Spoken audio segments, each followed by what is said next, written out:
Bonjour, bonsoir, bienvenue dans la chaîne du Sorcereur.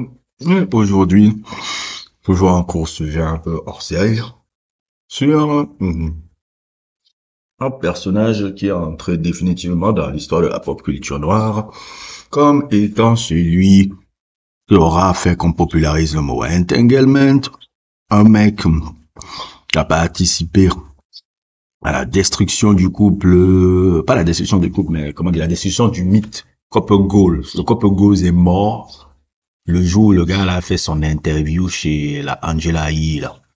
Couple Goals, ce bullshit que les gens croyaient dans les années 90, dont je n'ai jamais souscrit. Et à l'époque, quand je disais ça, tout le monde me disait toujours que Jean-Jacques, tu aimes toujours faire comme si tu ne marches pas le côté des autres. 15 ans après, même personne te dit, mais putain, Jean-Jacques, tu avais encore raison. Oui, oui. Le problème, c'est quand tu as des choses depuis longtemps, que les gens voient 15 ans après, 10 ans après, c'est un peu saoulant pour toi de parler des choses que les autres ne voient pas encore. Mais, bon, c'est le destin de certains individus. Euh, voilà, Auguste Assina, il laisse ce gars-là. Et surtout aussi, j'aimerais dire aussi beaucoup sur ce gars-là, sur Auguste Assina, que, bon, dans sa carrière de chanteur, que, bon, je me suis intéressé, on va dire, vaguement à ça m'a partie du premier album, hein, parce qu'en gros, le gars, si tu me veux dire musicalement, ses influences musicales, un peu, il est la version un peu 2.0 de Live Jennings, qui est son idole un peu, de la base. Oui, oui, même Auguste Asina, je me suis intéressé. Live Jennings, comme moi je préfère plus écouter la musique de Live Jennings que la musique d'Auguste Asina parce qu'elle est un peu trap moderne, trap R&B, mais c'est un peu le même état d'esprit, c'est-à-dire des gars qui chantent, qui font un peu du R&B, mais avec des thématiques un peu de rue. C'est-à-dire que quand Live Jennings il chante, mais il chante les délits de rappeur. Live Jennings, si on peut un peu comparer Live Jennings est une version moderne, a été une version dans les années 2000 de Rick James. Rick James, c'était un peu le gars de funk qui chantait un peu les thématiques street. Live Jennings, c'est un gars aussi qui, avec la néo soul, le gospel et le truc qu'il faisait, chantait des stems street. Version encore moderne, encore, 2.2010, c'est Augusta Sina. Vous voyez un peu, j'aime toujours faire des linéages comme ça, comprenez comment les influences se font et tout. Et c'est un peu ça, sa musique. Bon, sa musique n'est pas si passionnante, hein. C'est pas, c'est un truc, mais l'histoire de l'individu est assez, quand même intéressante. C'est un personnage qui a un vécu assez trouble, hein. Quelqu'un qui a grandi avec une mère célibataire, et la mère célibataire était un peu, on va dire un peu profil cocaïno et tout, ce qui a créé beaucoup de traumatisme chez ce mec-là, ce qui est compréhensible, et qu'il ait réussi à s'en sortir dans la vie comme ça n'est que est vraiment admirable. Et je peux comprendre un peu pourquoi Jada Pinkett a un peu connecté avec ce gars-là, parce que le background un peu de Jada Pinkett est un peu pareil.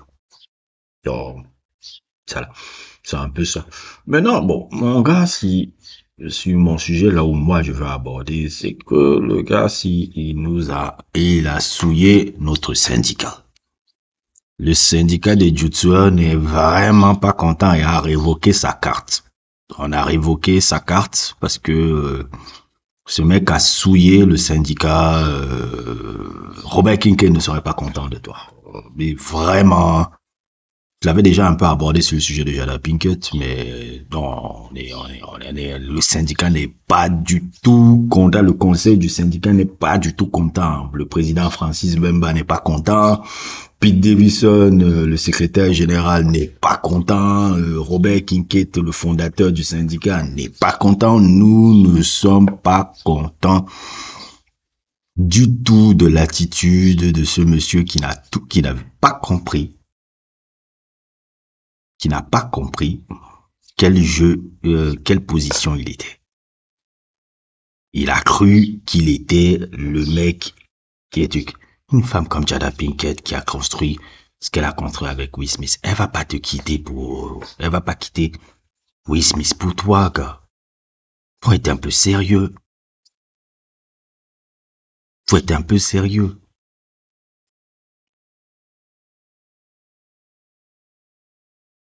assume ta position. Tyrese était à cette position-là avant. Regardez ce que Tyrese, ça lui a donné. Tyrese était à cette position. Vous croyez que qui fait que Tyrese soit dans les Transformers? C'est Will Smith. Will Smith, qui est qui est le réalisateur de Transformers? Michael Bay. Michael Bay, c'est qui? Celui qui a travaillé avec Will Smith. C'est celui qui a même fait que Will Smith devienne, on va dire, un peu une star. Will Smith est devenu une star à partir de Bad Boys et surtout de cette scène-ci. La scène-ci, là où il a le torse nu, là, c'est là où Will Smith s'est quitté de rappeur qu'on est à sex symbol. Cette scène-là, et c'est grâce à Michael Bay. Il le dit même dans son livre, déjà. C'est comme ça que Tyrese, justement, par la connexion, a fait le truc. Mais Tyrese, à la base, c'est l'un des gars de Tatami. Il y a eu plein, hein, dans le Tatami. Il y a eu Dwayne Martin, il y a eu Tyrese, il y a eu, comment il s'appelle, là, le Zozo, là, le gars de Jennifer Lopez, là, le Marc Anthony. Il y a eu plein de gars. Mais Tyrese, tu as vu, il a joué, et regarde maintenant la carrière qu'il a. Tu aurais été un mec qui était dans le cinéma. Actuellement, tu serais dans le cinéma si tu avais bien joué. Tu faisais même il faisait même les avant-premières déjà. Les avant-premières de Girl Trip, là. D'ailleurs, même, je soupçonne ce mec-là d'avoir été un grand toy boy de l'industrie. À toi, tu as dû vraiment faire le grand chelem plus que Jackie Long, hein, toi. J'ai l'impression que même tout le casting de Girl Trip, qui est un film assez particulier déjà. Tout le casting de Girl Trip, qu'il a été le cast, qu'il a laissé ses dossiers sur tout le casting de Girl Trip. Pour être poli. J'ai l'impression, le mec. Mais il n'a pas bien joué parce qu'il est trop émotionnel. C'est sa force et sa faiblesse. Oui, elles sont toutes, elles adorent quand elles sont toutes, c'est un womanizer naturel, le gars, là. Oui, on les appelle un peu les naturels, les boys comme ça, là. C'est-à-dire que, la belle gueule, et quand ils commencent à parler un peu philosophie, je sais pas quoi, là, oui, experience, humanity, et tout, elles disent à quel point il est incroyable. C'est un natural. Voilà, nous, on appelle les naturels. Mais le problème des naturels, c'est un peu, ils ont la tendance Benafa. La tendance un peu joueur Benafa ou Rekoba. C'est-à-dire qu'au moment où il faut être pragmatique, il t'élimine 4 gars, au lieu d'éliminer le 5e, au lieu de faire la passe ou la frappe, ils essaient encore d'éliminer 5e, 6e. Et c'est le problème des Auguste. Mec, position où tu étais là, c'est une position rêvée. T'as l'embarras du choix devant ces femmes-là qui ont de l'influence. Parce que je sais, tu es passé partout là. Girl Trip, tout le casting. C'est pour ça que tu étais invité dans le casting. Tu n'avais pas remarqué ça, il était toujours invité dans le casting. Qu'est-ce qu'il foutait là-bas? Il n'était même pas dans le film. Je cherche. Attends, on va chercher. Est-ce que Auguste Assina apparaît dans Girl Trip? Est-ce qu'il est dans le casting du film? Je ne pense pas, si je mes souvenirs sont bons. Le film Girl Trip, on va regarder. Girl Trip. Film de Malcolm Dilly. Est-ce que Auguste Assina est dans le casting? Non.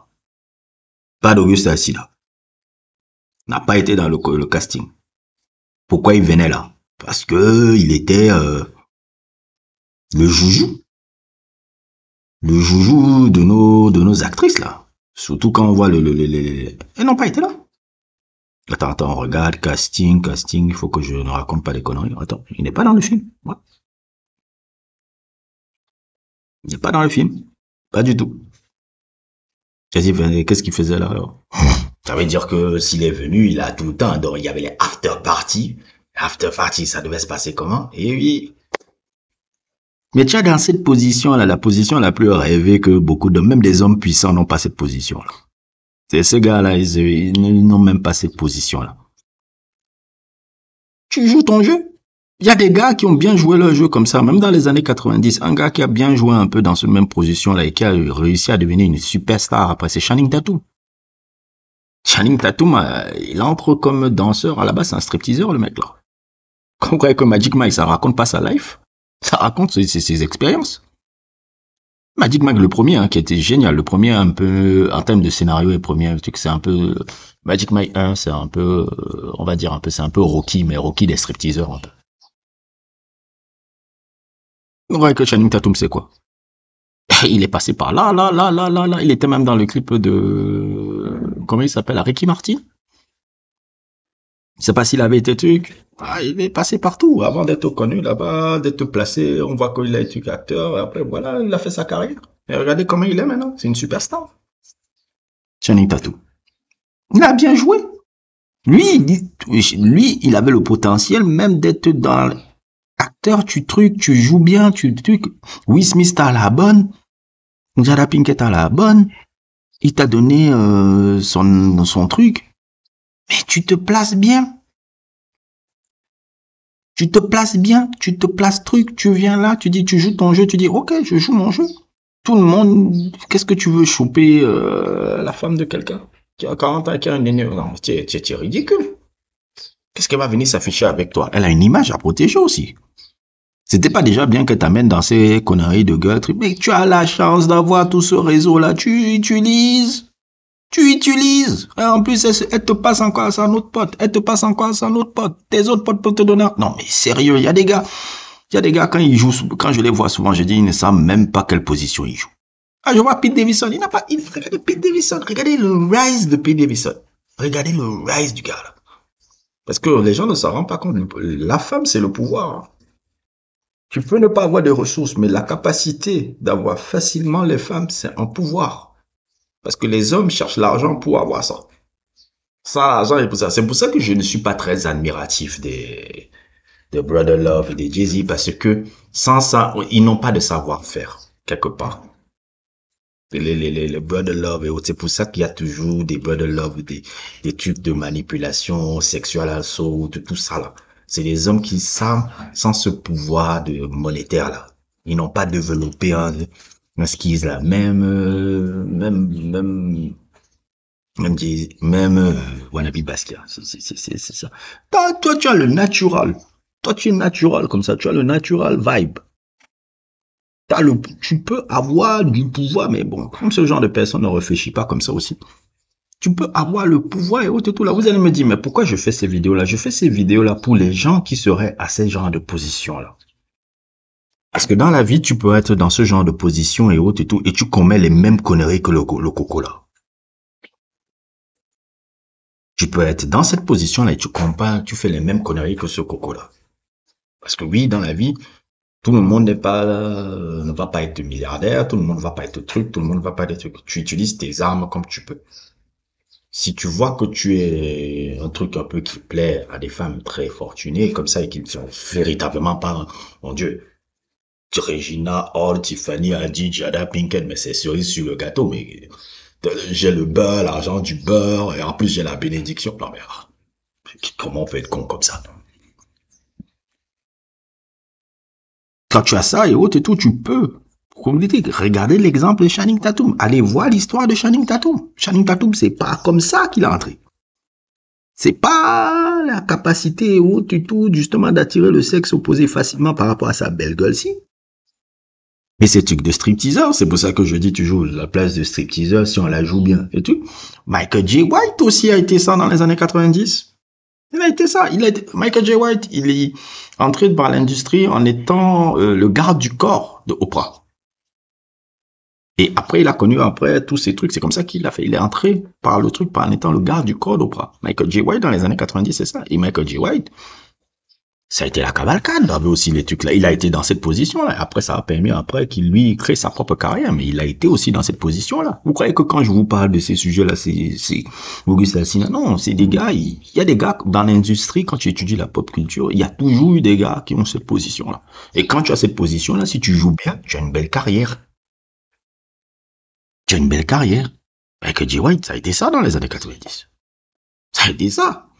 Tony Braxton, tous ces personnes-là, Eddie Johnson, tous les stars là, ils ont tous passé. A-list celebrity, hein, qui sont tous venus chez le boy là. Et ils ont même raison, parce que Michael J. White, oh, mon Dieu. Même là maintenant encore, ça va encore. Hein.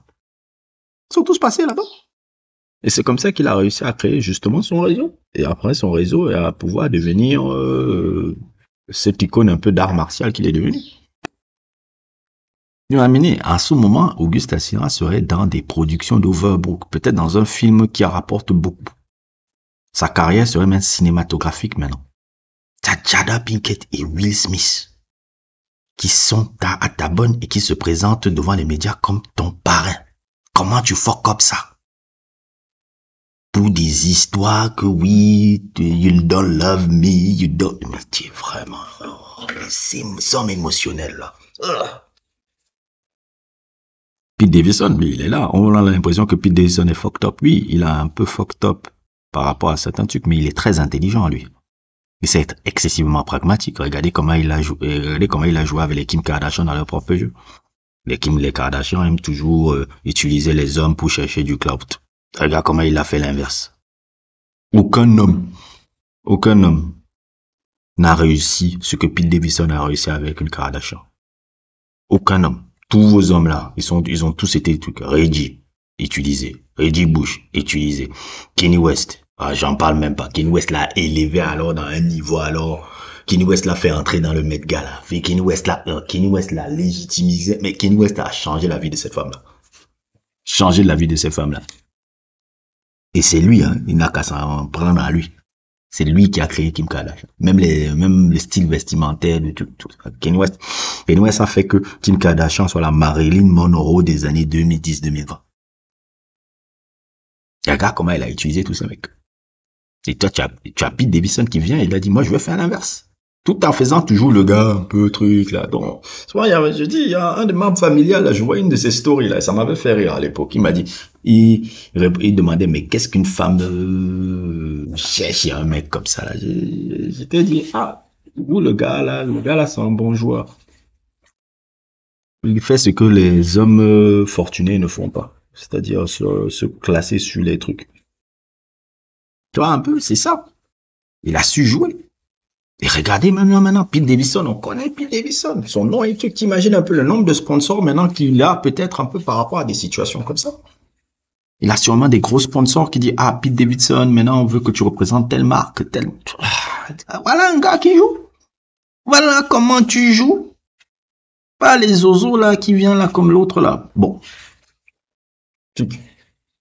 C'est ça. Les Auguste Assina, là, faut vraiment, je parle à des gens qui sont même déjà dans ces positions-là. Ne faites pas ce que Auguste Assina fait là. Soyez pragmatique. Je le sais par expérience. Quand tu es pragmatique et tout, tu gagnes. Tu gagnes beaucoup plus. Faut savoir être pragmatique. Comme je dis, il y a deux sources de pouvoir. L'argent et les femmes. Les femmes, la capacité d'attirer le sexe opposé est une source de pouvoir. C'est une grosse source de pouvoir. L'argent, les hommes prennent l'argent pour ça. Et il y a des hommes qui arrivent à avoir ça sans l'argent. Quand tu fais partie de la catégorie là, tu utilises maintenant ça pour avoir l'argent qui te manque. Et le statut. Parce qu'avec du statut et de l'argent, tu peux maintenant modéliser le monde comme tu as envie qu'il soit modélisé. C'est ça que l'argent sert. Moi, je cherche pas l'argent pour jouir de la vie, hein. J'en ai rien à faire de ça. Mais l'argent, pour moi, c'est vraiment un moteur pour modéliser la vision que j'ai déjà en tête. C'est ça que j'ai. Imaginez un peu, moi, avec de l'argent, là. Imaginez un peu, moi, un milliardaire. Avec tout déjà la vision de base que j'ai. Ce serait multiplié par 100 000. Donc, quand je vois un coco comme ça, là, qui fuck up tout, par des histoires de romantisme débile alors qu'il n'a pas compris sa position. Je dis, mais vraiment, on est dans quelle génération de gars? C'est quelle génération de gars? Le syndicat n'est pas content de toi, Auguste Assina. Tu étais quelqu'un qu'on aurait pu placer haut, mais le syndicat t'a révoqué. Ta carte est littéralement, on a enlevé ta carte du syndicat. Pete Davidson reste toujours notre gars. Pete Davidson, il nous montre la voie. Francis Wemba, lui, il est le président. Lui, les conseils de sage, là, il est notre Obi-Wan. Robert Kincaid, le personnage de truc, lui, c'est notre Maître Yoda. Lui, c'est les scripts. Lui, c'est le Moïse, quoi. Lui, il a donné les scènes. le Sainte, lui, il fait partie de la Sainte Écriture. Quand tu vois Robert Kincaid dans Bridge of Madison, c'est la Sainte Écriture, là. C'est comme quand tu regardes, tu lis la Bible, là. Lui, c'est la mythologie, quoi. Tu t'inspires de la mythologie, là. Toi, tu étais bien parti pour être le président du syndicat, tu as tout fuck up. Qu'est-ce que c'est, ça? Qu'est-ce que c'est, ça? C'est un peu ça. Et pour revenir aussi en aparté un peu avec le truc avec Chris Rock, qui malheureusement avait été giflé par notre ami Fresh Prince là. Chris Rock aussi est un individu que même s'il il était une victime par rapport à cette situation-là, que je trouve c'est un individu très antipathique que je trouve quand tu connais un peu le personnage. Très antipathique, il est un peu comme comment il s'appelle lui et son grand pote là, parce qu'il a un peu coon un peu avec lui là, Jerry Selfett, c'est les gars très antipathiques humainement. Et le truc avec Chris Rock, c'est que Chris Rock depuis des années, en fait la gifle là, ça va au-delà de la blague, ça va au-delà du comment on appelle ça, du Augustin Kissina entanglement et tout.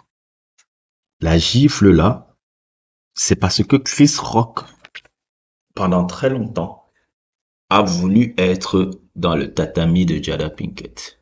Et Jada Pinkett l'a toujours friendzoné. Jada Pinkett l'a toujours friendzoné. Et comme il a toujours été friendzoné par le truc, parce qu'on est dans un petit milieu, ils connaissent tous. Tout le monde se connaît. Et tout le monde connaît les secrets de tout le monde. Comme il a toujours voulu dire, mais moi aussi je peux être dans la situation et autres et tout, et qui s'est fait friendzoner. Et qu'il a dit que non, et toi tu n'es pas là. Parce que Chris Rock, oui, tiens, un comédien. Je vous ai toujours dit, les comédiens, ce sont des... Mis à part Eddie Murphy, les comédiens, ce sont vraiment la plupart sont des lame. Sont très lame. Mis à part Eddie Murphy, là, la plupart des comédiens, là, je savais pas comment quand Chris Rock était venu essayer des trucs un peu sur Rihanna, là, comment il avait été pathétique, là.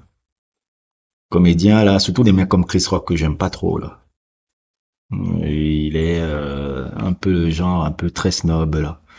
Il fait rire, hein, c'est un grand comédien, hein, c'est une légende, mais le type, il est les trucs. Chris Rock, il a essayé un peu de trucs avec Jada Pinkett, mais ça n'a pas marché en fait. C'est pour ça que ça arrivait un peu dans la situation que vous avez là. C'est un peu un lame, c'est un peu ça. Avec le gars là. Bref, c'était mon sujet un peu sur un gars qu'on a révoqué du syndicat.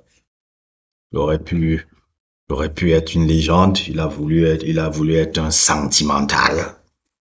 Voilà. Regardez maintenant la situation. Maintenant, tu es redevenu un C ou D-list celebrity, alors que tu aurais pu être un E-list celebrity et monter plus haut comme les Channing Tatum l'ont fait. Ah, quand vous êtes dans votre position, jouez votre position et cherchez à créer votre réseau. N'hésitez pas à liker, n'hésitez pas à vous abonner à plus pour d'autres aventures.